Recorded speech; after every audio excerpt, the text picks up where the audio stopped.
Guys, if ever there is a day to be bummed about getting to spend some quality time in the garage, today might be it. In today's episode of Used Motorcycle Rehab, I'm out here to replace the clutch cable in our SV650, which broke as I was riding the bike home from work one day this week, leaving me stranded on the side of the road with an unrideable bike. Now, you have a few options when this happens to you, but I felt it was best to just have the bike towed home.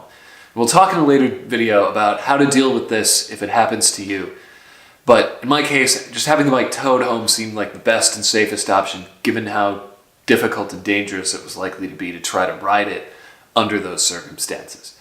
It was dark, and it was kind of cold, and it was rush hour, and I had 5 miles of pure stoplight to stoplight city riding in between me and home, which is basically the worst case scenario. So I felt the cost of just having somebody tow the bike home was totally worth it in that case. But I can imagine circumstances under which that's not an option, and in a later video, we'll talk about how to deal with that. You may remember that in episode 1 of Used Motorcycle Rehab, we did a very similar job to this, removing and overhauling the clutch release mechanism and replacing the handle and perch. When we did that, I made a mistake and failed to lubricate the lever end of the cable before reinstalling it, which I suspect contributed to our cable failure. I can't say for sure if this caused our failure, but I have a feeling that if I had lubricated it, we wouldn't be replacing this now. Anyway, we're burning daylight, and I've obviously already got the bike up on the stands, so let's get after this. Step 1 is to remove the saddle and lift our fuel tank so we can access the cable, so we'll go ahead and do that. Step 2 is to remove our front sprocket cover here so we can access the business end of the cable. Now, because our cable is broken at the other end, you can see we've got plenty of play at that end to be able to move it around, and in fact it just fell out of the release bell crank when I wiggled it around. So we got our two 10mm wrenches here. I think these are 10s. No, they're 12s. See? So to get this out, we bust one of these nuts loose. Which way does this go? And then it'll slide right off. We set him aside. Now, we can pull our cable out of here. There we go. So now our cable's loose at that end, and it's loose at the other end. So we can fish it out from inside of, what are we snagged on here? There we go. Before we just slap the new cable in there, we need to take a moment to prepare it so that this doesn't happen to us again. So here's our cable, but before we install this, we're going to do a couple of things to give our cable a fighting chance at not snapping. First thing we're going to do is lube the cable itself inside of the sleeve. The way that you do that is with this little guy. This is a pretty inexpensive tool that any place that sells motorcycle parts ought to carry these. And the way that this works is you slip it over the end of your cable, you jam it in there pretty good, and then you tighten these screws down. And it has a rubber piece inside this metal housing that seals the end of the tool around the end of your cable housing, and the tool has these little holes. There's one right here that we can squirt our lube in under pressure from our can of aerosol cable lube, and that will squirt it inside the housing to help lubricate our cable when it slides back and forth in the housing. There we go. If we watch right here at that end of our cable, when we've got enough lube in there, the lube will come out that end. I think that's probably enough. We've got plenty of it coming out this end anyway. Using these little cable luber tools can be a challenge. You don't want to use the whole can trying to get it in there. So we'll work the cable back and forth. I should point out that it's possible to do this on the bike. So if your cable is still good and has not broken, it's totally possible to do this as preventative maintenance, simply by disconnecting one end of this. I think it actually works better to put the stuff in through this end. But if you disconnect this end from the clutch perch, you can put the lube in there. Okay, with our cable lubed and unpacked, we're ready to put it onto the bike. So we remove our lower adjustment nut here, and we set that aside. So the way we're going to route this is we go through the forks on this side, and then we go through this gap in the frame, under our transverse frame spar, which is located about right here. And then from there, we go straight down to our perch. So So you want to get this nut all the way up against this guy so that you've got plenty of room to work with. And then get your cable sleeve and seat it in there like that. And then we attach our cable to this end like this. You may remember from episode 1, there's a little tab in here that helps retain this end that I bent out of the way. And as long as the cable is adjusted properly, it's not going to slip out of here.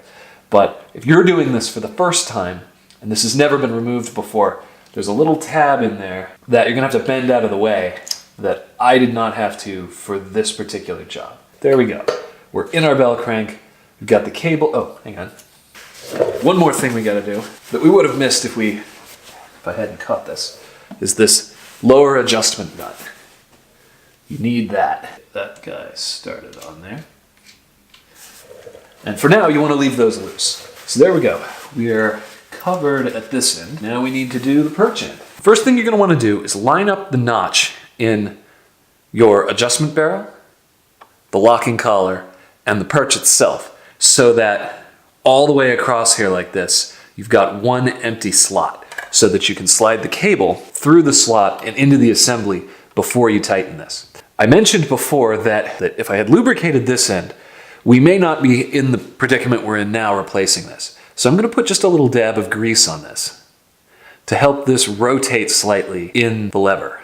So once you get these aligned, like that, we take the end of our cable and we slide it into its home in the bottom side of the lever, there, and then we rotate it this way and slide our cable into the adjustment barrel.